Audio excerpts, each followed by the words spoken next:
நீங்கள் எல்லாரும் விசேஷமானவர்கள், மிக முக்கியமானவர்கள். chosen of God and God's children. கர்த்தர் உங்களை எல்லாம் தெரிந்து கொண்டிருக்கிறார். ஆமென். தேவனால் தெரிந்து கொள்ளப்பட்ட ஜனம் நீங்கள், தேவனுடைய பிள்ளைகள்.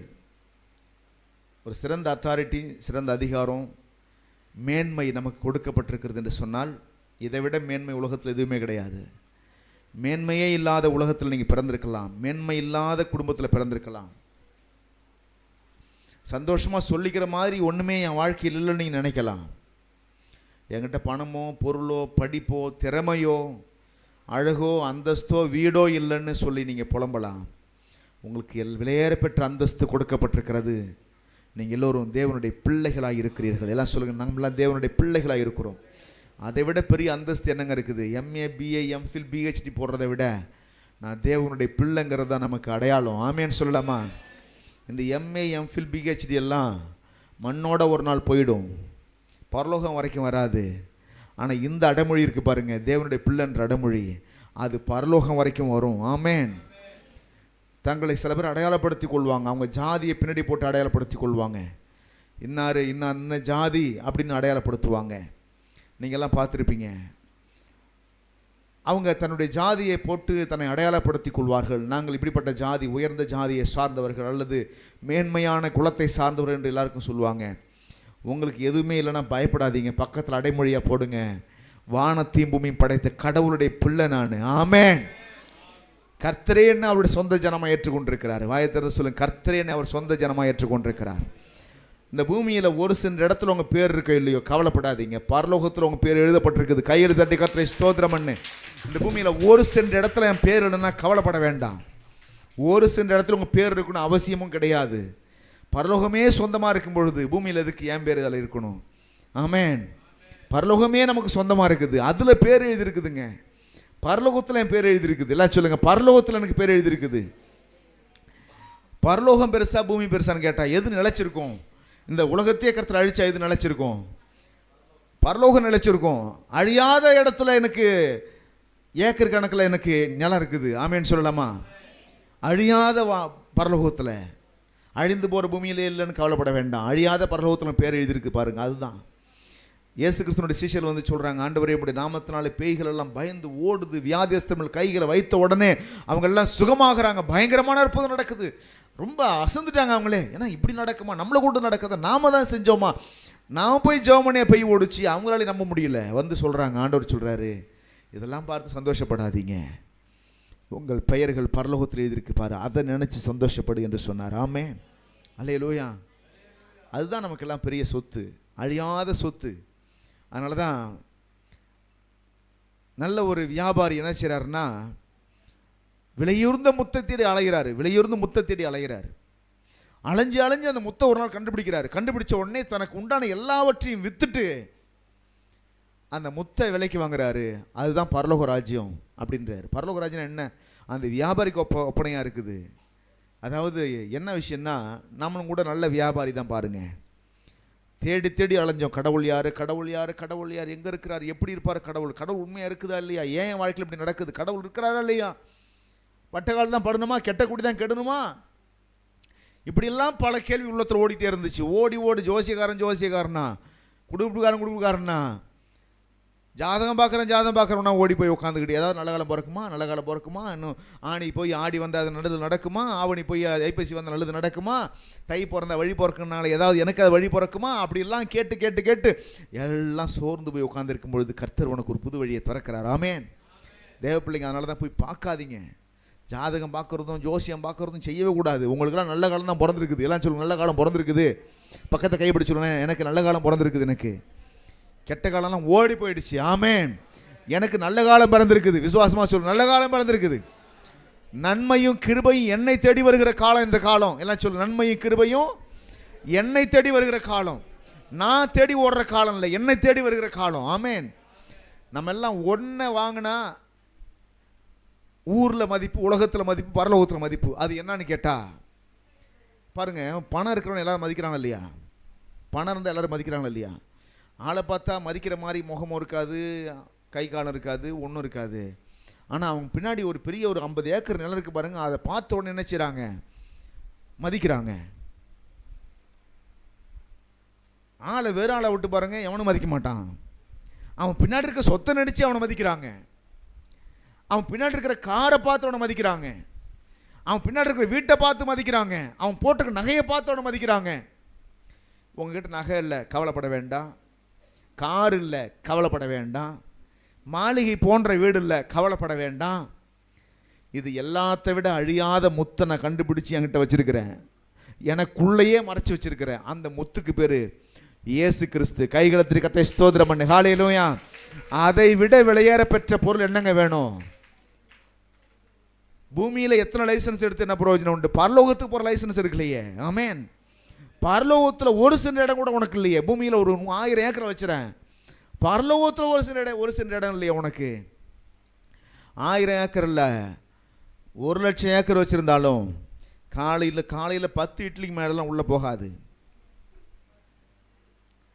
ஒரு 20 இட்லிக்கு மேலே உள்ள போகாது. என்னதான் சாப்பாட்டு ராமனை போல சாப்பிட்டா கூட ஒரு 150 இட்லிக்கு மேலே உள்ள போகாது.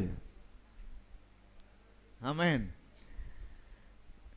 மனையை கரைச்சி குடிக்க முடியாது, தங்கத்தை கரைச்சி குடிக்க முடியாது. அழியாத சொத்து பரலோகத்தில் இருக்குது. எவ்வளோ சம்பாதிச்சாலும் விட்டுட்டு போயிடணும். அதெல்லாம் எவ்வளோ சம்பாதிச்சாலும் என்ன செய்யணும்? எவன்கிட்டயே கொடுத்துட்டு போகணும். சம்பாதிச்சு வைப்பீங்க, உன் பையன் வந்து ஆளுவானா, வித்துருவானா, வச்சிருப்பானா, யாருக்கு தெரியும்? அதெல்லாம் பார்த்துட்டா இருக்க போறீங்க. நீங்கள் வயிற்ற கட்டி வாயை கட்டி தான் சம்பாரிச்சிங்க. உங்கள் பிள்ளை வச்சிருக்குமா வச்சிருக்காது யாருக்கு தெரியும்? அப்போது என்னதான் தெரியுமா, இந்த சொத்தெல்லாம் மாறிக்கிட்டே இருக்கும். ஆனால் அந்த சொத்து மாறாத சொத்து, பரலோக சொத்து மாறாத சொத்து. ஆமேன். அதனால அந்த பூமியில் எதை வேணாலும் இழக்கலாம், அதை மட்டும் இழந்துடக்கூடாது. இயேசுவை மட்டும் இழக்கக்கூடாது. பூமியில் எதை வேணாலும் இழக்கலாம் பாருங்க. எதை வேணாலும் விடுறதுக்கு ஆயத்தமாக இருக்கலாம். என்ன ஆனாலும் பரவாயில்ல, போனால் போதும் விட்டுடலாம். ஆனால் அவரை மட்டும் இழக்கக்கூடாது. அவரை இழக்காமல் இருந்தீங்கன்னா பரலோகத்தில் ஒன்று சொத்து இருக்குது. நான் அடிக்கடி சொல்லுவேன், வயிற்றுக்குள்ளே எப்படி ஒரு குழந்தை 11வது மாதம் வரைக்கும் காத்திருக்க முடியாதோ, இந்த பூமியிலே ஒரு மனுஷன் 150வது வருஷம் வரைக்கும் காத்திருக்க முடியாது. பூமியை விட்டு போய் தான் ஆகணும். நித்தியமாக வாழ போகிற இடம் எதுன்னு கேட்டால் பரலோகம் தான். ஆமேன்னு சொல்லலாமா? கர்த்தர் ஆசீர்வதிப்பார். எனவே இந்த பூமியிலையும் நல்ல வாழ்க்கையை கர்த்தர் கொடுக்குறாரு, பரலோக வாழ்க்கையும் கர்த்தர் கொடுக்க விரும்புகிறார். எனவே ரெண்டையும் நீங்கள் அடையணும். பூமியில் உள்ளதையும் அடையணும், பரலோகத்துலையும். இந்த பூமியில் உள்ள வாழ்க்கை என்ன தெரியுமா? பரலோகத்தினுடைய சாரல் தான் பூமியில் நீங்கள் பார்க்குறீங்க. பூமியில் கடவுளுடைய ஆசீர்வாதத்தில் அனுபவிக்கிறீங்கல்ல, அதில் என்ன தெரியுமா? இதுதான் பரலோகம் நினைக்காதீங்க. பரலோகம் உங்களை அவ்வப்போது கொஞ்சம் சாரல் மழையை தூவி விடுது, ஆசீர்வாத மழையை தூவி விடுது. தூரலே இப்படி இருக்குன்னு சொன்னால் பரலோகம் எப்படி இருக்குன்னு சிந்திச்சு பாருங்க. ஆமேன். சாம்பிளே இந்த மாதிரி இருக்குன்னா பரலோகம் எப்படி இருக்கும்? அங்கே முழு சாப்பாடு இருக்குது, இங்கே வந்து சாம்பிள் கொஞ்சமாக கிடைச்சிருக்கு நமக்கு. ஆமேன். கர்த்தர் ஆசீர்வதிப்பார். எனவே இயேசுவை ஆதாயப்படுத்துவதே அறிவாளியான ஒரு வியாபாரியினுடைய வேலை. இயேசுவை ஆதாயப்படுத்தணும். சில பொருட்களுடைய மதிப்பு மக்களுக்கு தெரியாது பாருங்க. அதை வாங்குகிற ஆட்கள் கவனமாக வாங்குவாங்க. இந்த தங்கம் இருக்குது பாருங்க, தங்கம் இது இவ்வளோ போது தான் இருக்கும், இவ்வளோ போகுது, இது 1 கிராம். இதை நீங்கள் இங்கே எங்கேயாவது போட்டிங்கன்னா உங்களை கண்டுபிடிக்க முடியாது. இது இவ்வளோ பெருசு தான் இருக்கும். அந்த 1 கிராமுடைய வேல்யூ என்னன்னு போயிட்டு உங்களுக்கு தெரியலனாக்க அதை கொண்டு போய் கடைக்காரன்ட்ட கொடுத்து பாருங்க, தங்க கடைக்காரன்ட்ட. அவனுக்கு தெரியும் 1 கிராம்னா அதனுடைய விலை என்னன்னு தெரியும். ஆமேன். அநேகருக்கு இயேசுனுடைய வேல்யூ என்னன்னு தெரியாமல் இருக்குது. இயேசுனுடைய வேல்யூ இந்த பூமியிலையும் பரலோகத்திலையும் அவரை விட விலையேற பெற்ற ஒன்று உலகத்திலே கிடையாது. ஆமேன். அதை தான் நீங்களும் நானும் அடைந்திருக்கிறோம், சொந்தமாக்கி இருக்கிறோம், அதை உள்ளத்தில் பெற்றிருக்கிறோம், வாழ்க்கையில் அனுபவித்து கொண்டிருக்கிறோம். கர்த்தர் நம்மை ஆசீர்வதிப்பார். ஆமென். தொடர்ந்து நம்ம கர்த்தருடைய வார்த்தைக்கு நேரம் கடந்து செல்லலாம். இன்றைக்கு நம்ம கடந்த நாட்களிலே கலாத்திய நிருபத்திலிருந்து நாம் பவுலுடைய வெளிப்பாடுகள் என்ற தலைப்பில் தியானித்தோம். அதை கொஞ்சம் நிறுத்திட்டு இன்னைக்கு இயேசு கிறிஸ்து பிறக்கும் பொழுது நடந்த சம்பவங்களை கொஞ்சம் தியானிக்க போகிறோம். இயேசு கிறிஸ்து பிறந்த பொழுது, பிறக்கிறதுக்கு முன்னாடி என்னெல்லாம் நடந்துச்சு என்பதை கொஞ்சம் தியானிக்கலான்னு இருக்கிறேன். ஏன்னா நம்ம இயேசுனுடைய பிறப்பையும் ஒரே நாளில் தியானித்து முடிக்க முடியாது, இயேசுனுடைய இறப்பையும் ஒரே நாளில் தியானித்து முடிக்க முடியாது. அதனால தான் இறப்புக்கு முன்னாடியே உட்காந்து தியானிக்க ஆரம்பிச்சுடுவோம். அதனால் பிறப்பையும் கூட இயேசு பிறந்தார்னா ஏன் பிறந்தார், எப்படி பிறந்தார், எதுக்கு பிறந்தார், இதெல்லாம் ஒரே நாளில் சொல்லி தர முடியாது. அவருடைய பிறப்பில் நிறைய காரியம் நடந்துச்சு. என்னெல்லாம் நடந்துச்சு, எப்படிலாம் ஆண்டவர் வந்து அதை முன்னறிவிச்சார், எப்போ முன்னறிவிச்சார், எப்படி அதை தம்முடைய ஜனங்கள் நிறைவேற்றினார் என்பதையெல்லாம் வேதத்தில் நம்ம என்ன செய்ய போகிறோம், இன்னைக்கு வாசிக்க போகிறோம். நீங்கள் எல்லாருமே உங்களுடைய வேதாகமம் கொண்டு வந்திருப்பீங்கன்னு நினைக்கிறேன். உங்களுடைய வேதாகமத்தை எல்லாருமே திருப்பி எடுத்துக்கொண்டு என்னோடு கூட நீங்கள்லாம் சில வசனங்களை வாசிக்க போகிறீங்க. என்னோடு கூட சேர்ந்து நீங்கள் வாசித்தால் தான் உங்களுக்கு என்னன்னு புரியும். கர்த்தர் நம்மை ஆசீர்வதிப்பாராக. என்னோடு கூட எடுத்துக்கொண்டு வாசிங்க.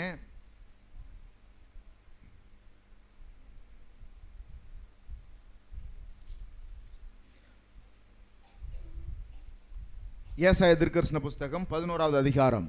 ஏசாயா தீர்க்கதரிசன புஸ்தகம் 11வது அதிகாரம். எல்லாரும் உடைய வேதாகமத்தை திருப்பி எடுத்துக்கொண்டு என்னோடு கூட எடுத்துக்கொண்டு வாசிக்கலாம்.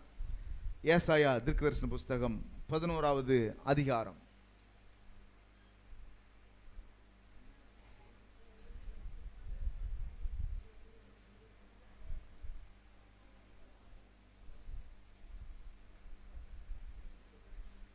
கர்த்தருடைய நாமத்துக்கு மகிமை உண்டாவதாக. இந்த ஏசாயா புஸ்தகத்தை எழுதினது யாருன்னு கேட்டால் ஏசாயா தீர்க்கதரிசி எழுதினாரு.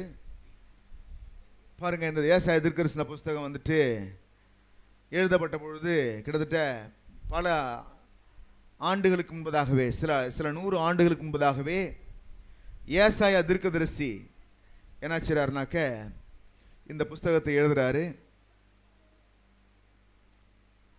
அவர் எழுதும் பொழுது எதெல்லாம் எழுதினார்னு கேட்டிங்கன்னா,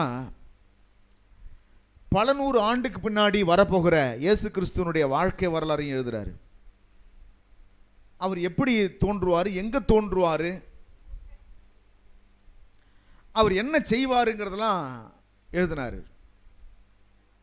இயேசு கிறிஸ்து எப்படி இந்த உலகத்துக்கு வருவார், உலகத்தில் வந்து என்ன செய்ய போகிறாரு, ஏன் வரார் உலகத்துக்கு, இதெல்லாம் கூட ஏசாயா தீர்க்கதரிசி எழுதினார். அதில் தான் நம்ம வந்து ஏசாயா தீர்க்கதரிசன புஸ்தகம் 11வது அதிகாரத்தில் இந்த 1வது வசனத்தை படிக்கிறோம். ஈசா என்னும் அடிமரத்திலிருந்து ஒரு துளிர் தோன்றி அவன் வேர்களிலிருந்து ஒரு கிளை எழும்பி செழிக்கும். இதுதான் தீர்க்கதரிசனம். தீர்க்கதரிசனம் என்ன? நான் சொன்ன தீர்க்கதரிசனம் எப்பொழுதும் எப்படி இருக்குன்னு கேட்டிங்கன்னா, அது டைரக்டான ஒரு பதிலை விளக்கத்தை கொடுக்கக்கூடியதாக இருக்காது, மறைமுகமான விளக்கத்தை கொடுக்கக்கூடியதாக இருக்கும். ஒரு மூடுதிரை போட்டது போல இருக்கும் தீர்க்க தரிசனம். அதை உட்காந்து ஆராய்ச்சி பண்ணினா அதுக்குள்ள மறைபொருள் மறைந்து கிடக்கும். அதான் தீர்க்க தரிசனம், தீர்க்கமான தரிசனம். இப்போ ஏசாயா தீர்க்கதரிசி என்ன சொல்றாரு, ஈசா என்னும் அடிமரத்திலிருந்து ஒரு துளிர் தோன்றி அவன் வேர்களிலிருந்து ஒரு கிளை எழும்பி செழிக்கும். பாருங்க என்னென்ன செய்து பாருங்க. முதல்ல என்ன செய்து, ஒரு துளிர் தோன்றுகிறது. ஒரு துளிர் என்ன செய்து தோன்றுகிறது. கிட்டத்தட்ட ஈசா என்னும் மரம், அந்த மரம் ஒருவேளை முழுவதும் வெட்டப்பட்டிருந்தா கூட, மரம் அழிந்து போயிருந்தால் கூட, தீர்க்க தரிசனம் என்ன சொல்லுதுனாக்க, அந்த ஜெனரேஷன் அழிந்து போயிருந்தாலும், அந்த தேசமே அழிந்து போயிருந்தாலும், நிச்சயமாய் ஒரு நாள் ஒரு துளிர் அங்கிருந்து தோன்றும். இஸ்ரவேல் தேசத்தை போல பாதிக்கப்பட்ட ஜனம் யாருமே இருக்க முடியாது. இஸ்ரவேல் ஜனங்களை போல சிறையிருப்பை அனுபவித்த ஜனம் யாருமே தேசத்தில் உலகத்தில் இருக்கவே முடியாது என்கிற அளவுக்கு பல தடவைகள் சிறைபிடிக்கப்பட்ட ஜனம் ஒரு ஜனம் இருக்கும் என்று சொன்னால் அது இஸ்ரவேல் ஜனங்க தான். பல தடவைகள் பல நாடுகளால் சூறையாடப்பட்ட ஒரு தேசம். நீங்கள் பைபிள் எடுத்து வரலாறு எடுத்து படித்து பாருங்க. திடீர்னு வருவாங்க, அசிரியா தேசத்துக்காரன் வருவான், இஸ்ரவேல் ஜனங்களை எல்லாம் சிறைபிடிச்சிட்டு போயிடுவான். அத்தனை ஆண்களையும் பெண்களையும் சிறைபிடிச்சிட்டு போயிடுவாங்க. அங்கே போயிட்டு அடிமையாக வேலை வாங்குவாங்க. பாபிலோன் தேசத்துலேருந்து வருவாங்க, வந்து சிறைபிடிச்சிட்டு போயிடுவாங்க. எகிப்திலிருந்து வருவாங்க, சிறைபிடிச்சிட்டு போயிடுவாங்க. இப்படி எல்லா தேசத்திலிருந்து வந்து அந்த ஜனங்களை சிறைபிடித்து கொண்டு போய் விடுவார்கள். அந்த ஜனங்க அந்த சிறைச்சாலையில் மாட்டிக்கிட்டு, அடிமை தனத்தில் மாட்டிக்கிட்டு, பிறகு ஆண்டவர்கிட்ட ஜெபம் பண்ணி, ஆண்டவரை எங்களை விடுவிக்க வேண்டும், எங்களை காப்பாற்ற வேணும்னு சொல்லி ஜெபிப்பாங்க.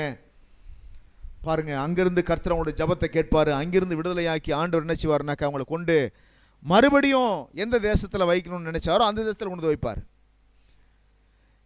பாருங்க, இந்த ஜனங்கள்ட்ட என்ன பிரச்சனைன்னு கேட்டா, இவங்க பாவம் செய்யும் பொழுதெல்லாம் கர்த்தர் இவர்களை அந்நியர்கள்ட்ட ஒப்பு கொடுத்துருவாரு. அந்நிய ஜனங்கள் வந்து இவர்களை சிறைபிடித்து கொண்டு போவார்கள். பிறகு அந்த ஜனங்க மனம் திரும்பி, கடவுளே ஆண்டவரே எங்களை மன்னியும், பாவத்தை மன்னியும், நாங்கள் உமக்கு விரோதமாக பாவம் செஞ்சோம், எங்களை ரட்சின்னு சொல்லி ஜெபம் பண்ணுவாங்க. மறுபடியும் அந்த ஜனங்களை கொண்டு வருவார். இப்படி இந்த ஜனங்கள் சிறைபிடிக்கப்படுவதும், அழிக்கப்படுவதும், கொல்லப்படுவதும் இதெல்லாம் தொன்று தொட்டு நடந்து கொண்டே இருக்குது. இது ஒரு நாள் நடக்கலை, இது நடந்து கொண்டே இருக்கிறது.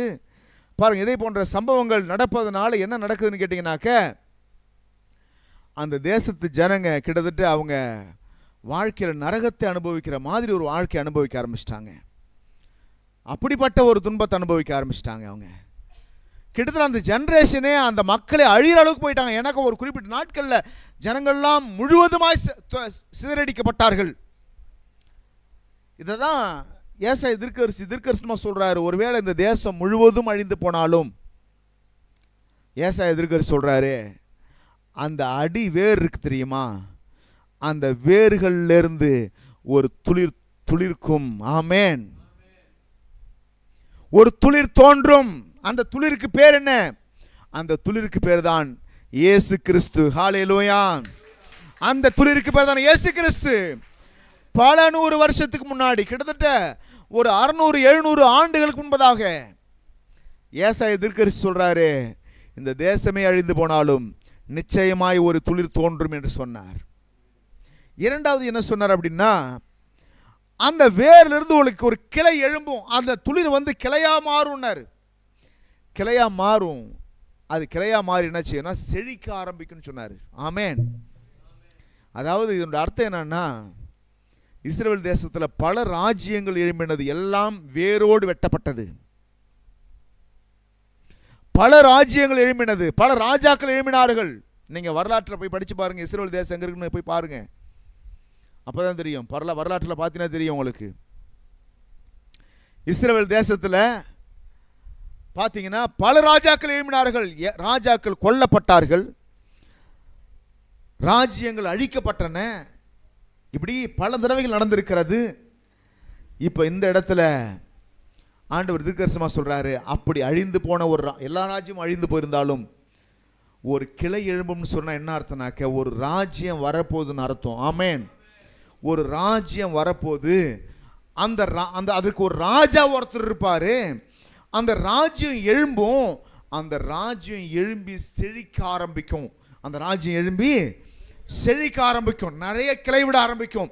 தேசமெல்லாம் பரம்ப ஆரம்பிக்கும். அவனோட அர்த்தம் அதுதான், தேசமெல்லாம் பரம்ப ஆரம்பிக்கும். அப்போ இயேசு கிறிஸ்து என்கிற ஒரு துளிர் தோன்றுவார் என்பது தற்செயலாய் நடந்த சம்பவம் அல்ல. கிட்டத்தட்ட ஒரு 600-700 வருஷத்துக்கு முன்னாடி இயேசு கிறிஸ்து பிறப்பார் என்பதை முன்னறிவித்தார் ஏசாயா தீர்க்கதரிசி. முன்னறிவித்தது மாத்திரம் இல்ல, அந்த ஏசாயா தீர்க்கதரிசி சொன்னாரு, அந்த கிளை செழிக்கும் என்று சொன்னார், அந்த ராஜ்யம் செழிக்கும் என்று சொன்னார். இன்னைக்கு இயேசு கிறிஸ்துனுடைய ராஜ்யம் செழித்து வளர்ந்து பரம்பி பெருகி கொண்டே இருக்கிறது. நாடு நாடாக உலகமெல்லாம், உலகத்தில் 3/4 பகுதி மக்கள் இயேசுவை ஆராதிக்கிற ஜனங்களாய் மாறி இருக்கிறார்கள் என்று சொன்னால் இந்த ராஜ்யம் பரம்பி கொண்டே இருக்கிறது. ஆமென். தீர்க்கதரிசனத்தினுடைய நிறைவேறுதல் தான் இயேசு கிறிஸ்துனுடைய பிறப்பு. இயேசு கிறிஸ்துனுடைய பிறப்பு என்பது என்ன? தீர்க்கதரிசனத்தினுடைய நிறைவேறுதல். இயேசு கிறிஸ்து வருவார், வந்து ஜனங்களை பாவத்தை விட்டு நீக்குவார், பாவங்களிலிருந்து விடுவிப்பார், ஜனங்களை மீட்டு ரட்சிப்பார் என்பது தற்செயலாய் நடந்த சம்பவம் அல்ல. இந்த உலகம் உண்டானது முதற்கொண்டு தீர்மானிக்கப்பட்ட விஷயம். ஆமென் சொல்லலாமா? சரி, இவர் எப்படி இருப்பார் அப்படின்னா, எப்படி இருப்பார் அப்படின்னா 2ஆம் வசனத்தை படிக்கிறோம். ஞானத்தையும் அறிவையும் அருளும் ஆவி அவருக்குள்ள இருக்கும். எல்லாம் சொல்லுங்க, ஞானத்தையும் அருளும், ஞானத்தையும் உணர்வையும் அருளும் ஆவி அவருக்குள்ள இருக்கும். அப்புறம் என்ன ஆவி? ஆலோசனையும் பலனும் அருளும் ஆவி அவருக்குள்ள இருக்கும். அப்புறம் என்ன சொல்றாரு? கர்த்தருக்கு பயப்படுகிற பயத்தை அருளும் ஆவி அவர் மேல் தங்கி இருப்பார். அவர் என்ன செய்வார் அப்படின்னா, அவர் எப்படி செய்வார்னா, 3ஆம் வசனத்தை படிங்க. கர்த்தருக்கு பயப்படுதல் அவருக்கு உகந்த வாசனையா இருக்கும். பாருங்க, இந்த இடத்துல எப்படி வந்திருக்குது? அவனுக்குன்னு இருக்கா, அவருக்குன்னு இருக்குதா? 3ஆம் வசனத்தை படிங்க. கர்த்தருக்கு பயப்படுதல் அவருக்கு, அவனுக்கா? அவருக்குன்னு சொன்னாலே இயேசு கிறிஸ்துவை தான் குறிக்குது. எல்லாம் சொல்லுங்க, இயேசு கிறிஸ்துவுக்கு. ஏசாயா தீர்க்கதரிசி யாரையுமே அவர்லாம் சொல்ல மாட்டார், எல்லாரையுமே அவன் தான் சொல்லுவார்.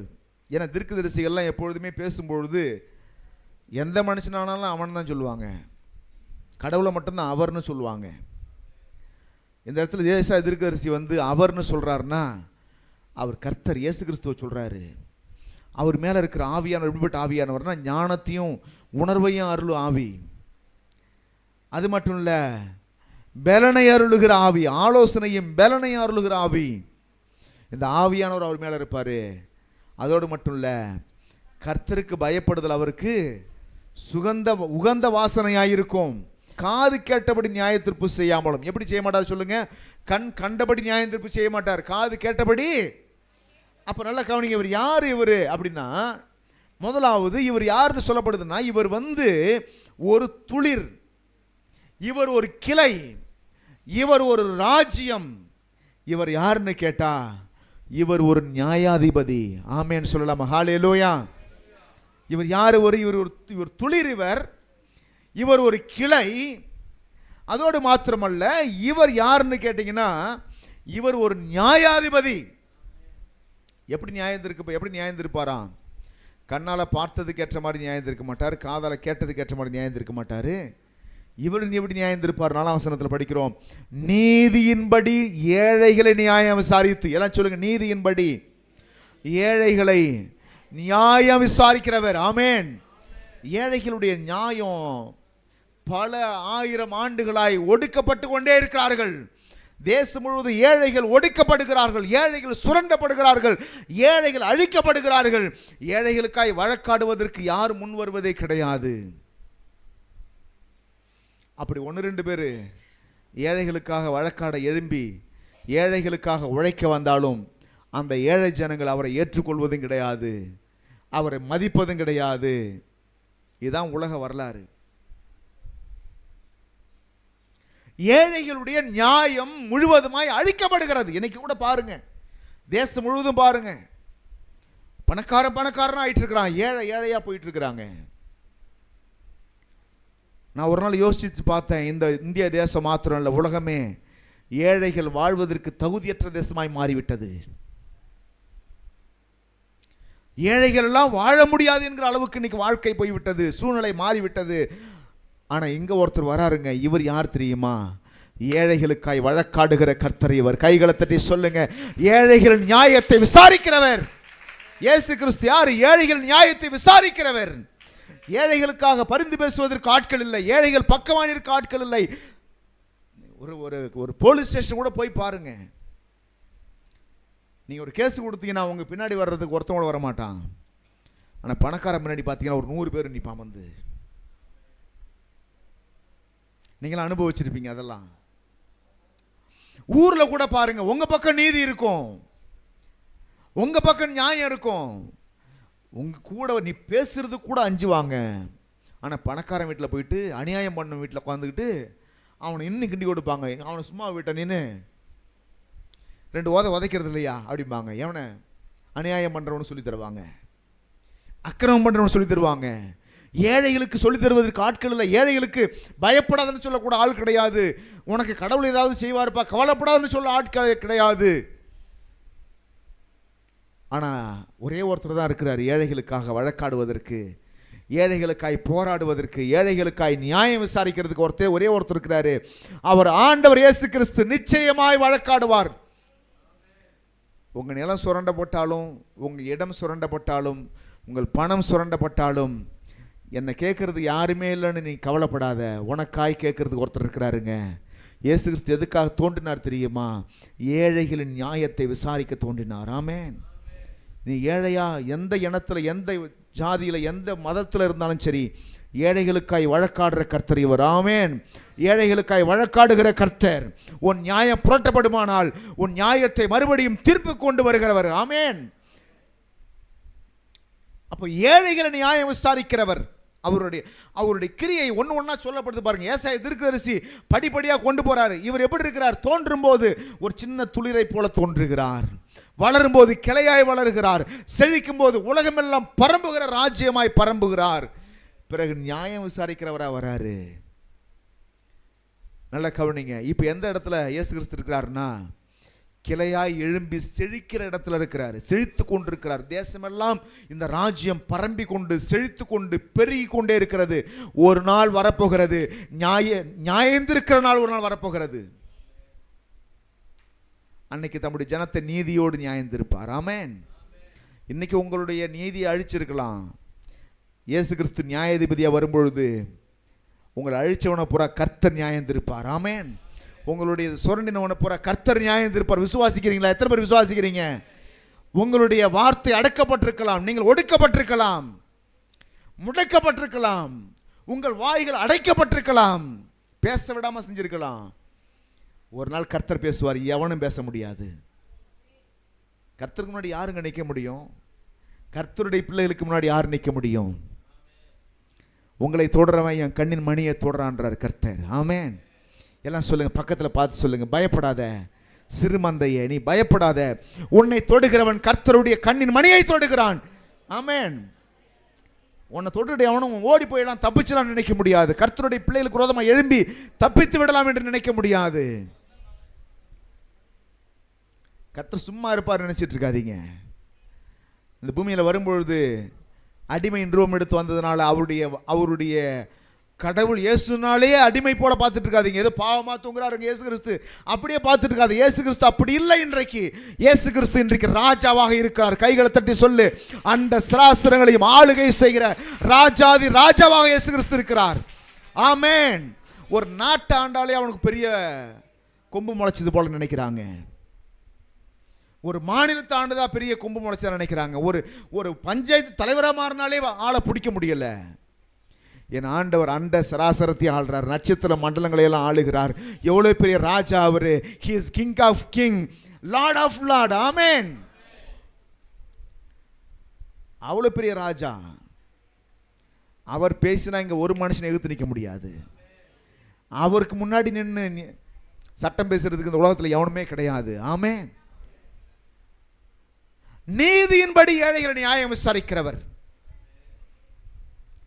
அதோடு மாத்திரம் யதார்த்தத்தின்படி பூமியில் உள்ள சிறுமையானவருக்கு தீர்ப்பு செய்து. யாருக்கு தீர்ப்பு செய்கிறார் சொல்லுங்க?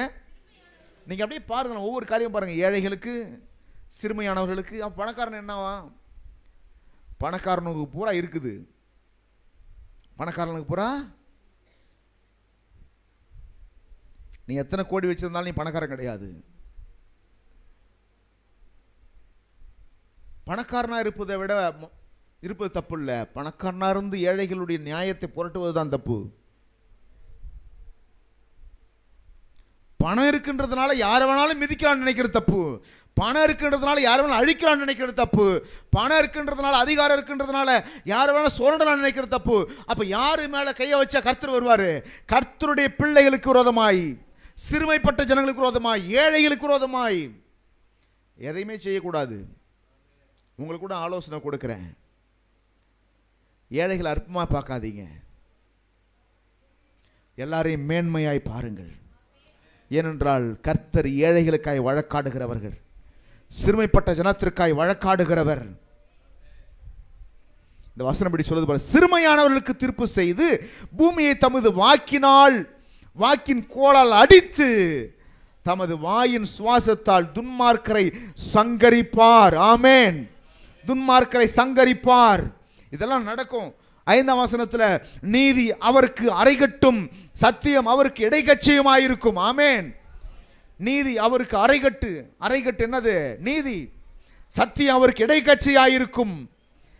அவர் ஆட்சி செய்யும் பொழுது, எல்லாம் சொல்லுங்க, அவர் ஆட்சி செய்யும் பொழுது. 6ஆம் வசனம் படிங்க. எப்படி இருக்கும் அந்த ஆட்சி? கர்த்தருடைய ஆட்சி பூமியில வந்து முழுசா நிறைவேறினா எப்படி இருக்கும்? எல்லாம் கர்த்தருடைய ஆட்சி வரணும்னு ஜெபம் பண்ணிக்கிட்டு இருக்கிறோம். எல்லாம் சொல்லுங்க, உம்முடைய ராஜ்யம் வருவதாக. வாயை திறந்து சொல்லுங்க, உம்முடைய ராஜ்யம் வருவதாக. பரலோகத்திலே உம்முடைய சித்தம் செய்யப்படுவது போல பூமியிலேயே உம்முடைய சித்தம் செய்யப்படுவதாக. துன்மார்க்கருடைய சித்தம் ஒன்றுமில்லாமல் போவதாக. பரலோகத்தில் உம்முடைய சித்தம் நடப்பது போல பூமியிலே உம்முடைய சித்தம் நடப்பதாக. பூமியில கர்த்தருடைய சித்தம் நடக்கும்போது என்ன நடக்குமா? என்ன நடக்கும்னு கேட்டா 6ஆம் வசனத்தை படிங்க. அப்பொழுது ஓனாய் ஆட்டுக்குட்டியோடே தங்கும். அல்லேலூயா சொல்லலாமா? ஹல்லேலூயா. கர்த்தருடைய ஆட்சியில அநீதி கிடையாது, அக்கிரமம் கிடையாது, அழிவு கிடையாது. அந்த ராஜ்யத்தை உண்டாக்குவதற்கு தான் ஆண்டவர் இயேசு கிறிஸ்து பூமிக்கு வந்தார். இயேசு கிறிஸ்து ஏன் பூமிக்கு வந்தார்னா மதத்தை பரப்ப வரல.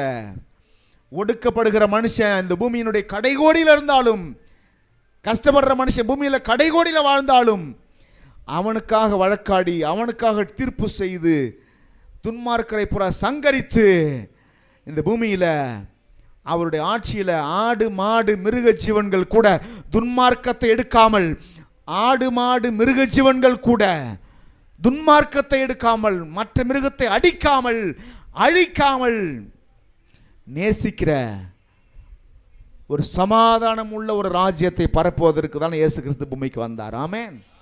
இந்த வசனம் எப்படியா சொல்லுது பாருங்க. ஓநாயும் ஆட்டுக்குட்டியும், ஓநாய் ஆட்டுக்குட்டியோட தங்கும், கடிக்காது. எல்லாம் சொல்லுங்க, ஓநாய் ஆட்டுக்குட்டியோட. இதெல்லாம் சாத்தியமா பாஸ்டர்? நடக்குமா? ஓநாய் வந்து தன் சுபாவத்தை மாற்றிக்கொள்ள முடியுமா? சிங்கம் தன் சுபாவத்தை மாற்றிக்கொள்ள முடியுமா? புலி தன் சுபாவத்தை மாற்றிக்கொள்ள முடியுமா? கர்த்தர் ஆட்சி செய்யும் பொழுது அடங்காத மிருகங்கள் எல்லாம் அடங்கிய தீருமானால் இந்த உலகத்தில் மனுஷனை ஏமாத்துறோம். சிங்கத்தையே கர்த்தர் அடக்குவாரு, ஓநாயை கர்த்தர் அடக்குவாரு. ஆமென். துன்மார்க்கரை சங்கரிப்பார். பணத்தை வைத்துக்கிட்டு யாரை வேணாலும் அழிக்கலாம் நினைக்கிறவன பூரா கர்த்தர் சங்கரிப்பார். ஆட்டுக்குட்டியோட தங்கும். அடுத்தது, புலி வெள்ளாட்டு குட்டியோட படுத்துக் கொள்ளுமா? ஆமேன்னு சொல்லலாமா? புலி என்ன செய்ய போகுது? வேகமா ஓடக்கூடிய மானையே ஓடி பிடிச்சு அடிக்கக்கூடிய புலி ஓட தெரியாத வெள்ளாட்டு குட்டி கூட படுத்து கிடக்கும் அமைதியா, கடிக்காது. எல்லாம் சொல்லுங்க, எப்படி இருக்கும் அந்த ஆட்சி? சிந்திச்சு பாருங்களேன், எப்படி இருக்கும்? நீங்களும் போகலாம், அப்படி என்ன செய்வீங்க? சிங்கத்தை தடவை கொடுக்கலாம், சிங்கத்துக்கு முத்தம் கொடுக்கலாம். அந்த ராஜ்யத்தில் துன்மார்க்கமே கிடையாது. அப்படிப்பட்ட ஒரு ராஜ்யத்தை பூமியில பரப்புவதற்கு தான் ஆண்டவர் இயேசு வந்திருக்கிறார். ஆமென்.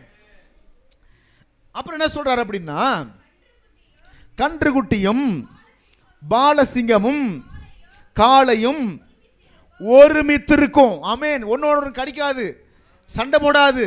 ஒரு உதாரணத்தை சொல்றாருங்க. என்ன நடக்கும் கர்த்தருடைய ராஜ்யத்தில், கர்த்தருடைய ஆட்சி பூமிக்கு வரும்போது என்ன நடக்கும் அப்படின்னா, அவர் சொல்றாரு பாருங்க, பாலசிங்கம், கன்றுக்குட்டி, காளமாடு எல்லாம் ஒருமித்து இருக்கும். ஒரு சிறு பையன் அவைகளை நடத்துவான். யார் நடத்துவா சொல்லுங்க? இப்ப சிங்கத்தை பார்த்தா பலவான் கூட ஓடுறாரு ஓட்டம் பிடிச்சி. இங்க வீரம் பேசுற ஆள் போடா சிங்கத்தை மட்டும் நிற்க முடியுதா? பயந்துக்கிட்டு ஓட வேண்டியதா இருக்குது. சின்ன பாம்பை பார்த்தாலே பயமா இருக்குது. பாம்பை கண்டால் படையும் நடுங்குன்றாங்க.